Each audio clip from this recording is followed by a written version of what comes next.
May nangyaring masama ngayon doon po sa Japan. At nag-iwan po itong mga sangkay ng ilang mga tao na sumakabilang buhay. Pag-usapan po natin kung ano po ang nangyari mga sangkay sa Pandaigdigang Balita. Again, this is me, Sangkay Janjan, and we are back dito sa ating YouTube channel kung saan dito lamang po natin pinag-uusapan yung mga usapin patungkol sa mga nangyayari ngayon sa ating mundo. So kung hindi ka pa po nakakapag-subscribe at gusto mo na mga ganitong klaseng topic, i-click nyo na po yung subscribe ngayon din. Sa mga nanonood po sa Facebook, i-follow nyo po yung ating Facebook page. Okay, grabe itong nangyayari sa ating mundo ngayon. Yung mga disaster, yung mga grabing kaganapan, mga sangkay dulot po nitong masamang panahon. Talagang palala po ng palala itong climate change, no? At biruin nyo, ang Japan ay may underground cathedral na pumuprotekta sa kanila mga sangkay. May mga ganito po sila na pinaka-flood control nila.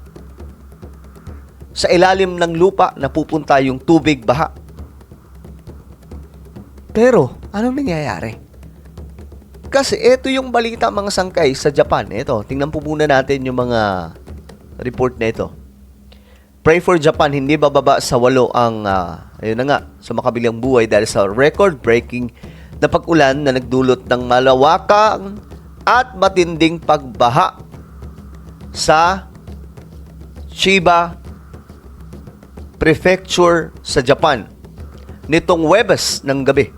Ayon sa ulat, naitala ang 8 mga, ayun na, yung mga pumanaw sa mga syudad ng Chiba, Kashiwa, Ichikawa, Sakura at Yachiyo. Uy, ang dami pala nito mga city, mga sangkay. Habang nasa 4 naman, ang naitalang, okay. So, ganun po. Katindi itong, alam niyo yung climate change ngayon, kitang-kita mo na. Ewan ko na lang kung hindi ka pa rin maalarma. Harap-harapan na po yung climate change na nakikita po ngayon. Yung effect from America to Europe to Asia at iba pang kontinente, mga sangkay. Ito po ay kasalukuyang nagaganap. Imagine niyo, Japan po yan. Japan po yan isa sa world's largest economy. Mayamang bansa. Pero anong problema? Pagdating po sa natural disaster, hindi po nakakaligtas. So ayon sa Meteorological Agency, ang ibinuhos daw po ng ulan doon sa Japan ay katumbas ng 3 beses na average rainfall ng syudad sa buwan ng Agosto, na ibinuhos lamang daw po sa loob ng 12 hours o kalahating araw. Grabe, no? 3 beses na average rainfall ng syudad. Tapos binuhos lang po ng 12 oras. Ibig sabihin ganun kalala, mga sangkay. Aabot daw po sa 102,000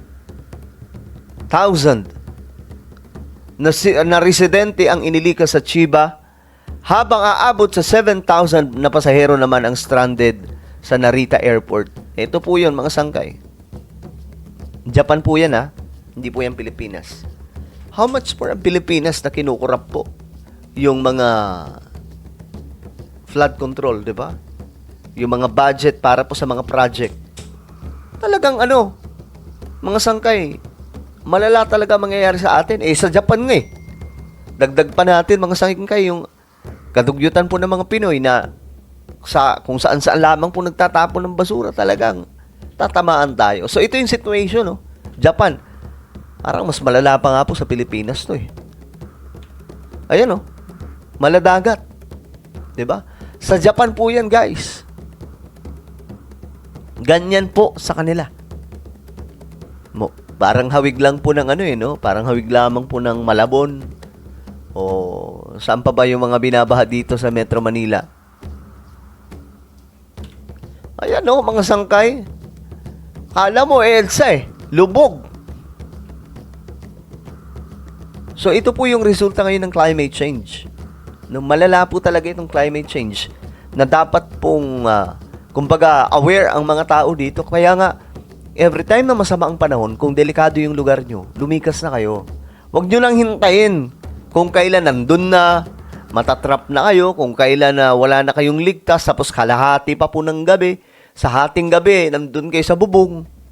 'Di ba? Kapag ka may balita tungkol po sa masamang weather, then alamin nyo kaagad saan ang malakas na tama at tingnan nyo yung paligid nyo kung delikado. Kasi yung climate change po ngayon talagang delikadong-delikado. Ito hindi sa pananakot guys. Kung yung Japan, nangyayari ito, how much more sa ating bansa.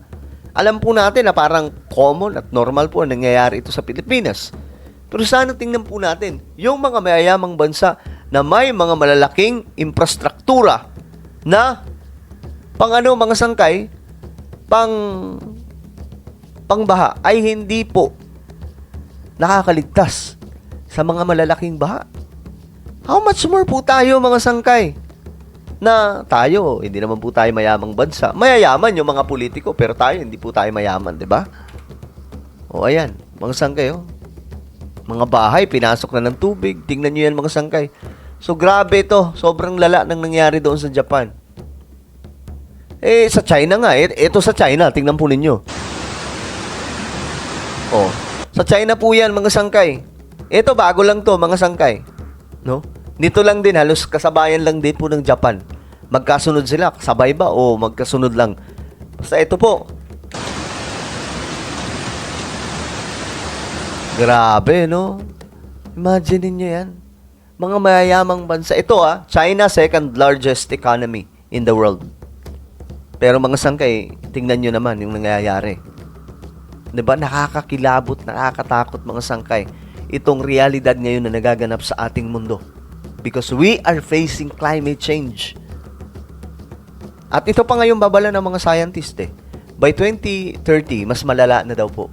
Kung hindi mapipigilan na itong climate change. Kasi since wala naman pong ginagawa talaga yung world leaders about climate change. Parang pinababayaan lang naman po yung ating mundo. So, tayo sa Pilipinas, isa pa po tayo sa nakakadagdag sa polusyon sa ating mundo at pagkasira ng ating kalikasan. Pare-parehas po talaga tayo lulubog na ito. O yan. Tingnan nyo. So by 2030, mas magiging malala daw po yung mga bagyo, yung mga pagbaha, yung init ng panahon, sobrang lala. So, yung nararanasan pa po natin ngayon, mga sangkay na ganito, baka tumuble pa daw po, sabi ng mga scientist, by 2030. So, nakakakilabot mga sangkay, pero ito yung realidad ngayon sa ating mundo.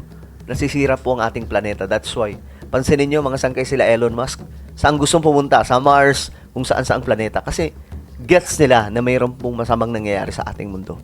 At hindi nila alam kung kaya pa itong ayusin. Alright? So ano po ang inyong opinion? Comment down below. Huwag niyo pong kalimutan na i-subscribe yung ating YouTube channel. Mag-iingat pong lahat. God bless everyone.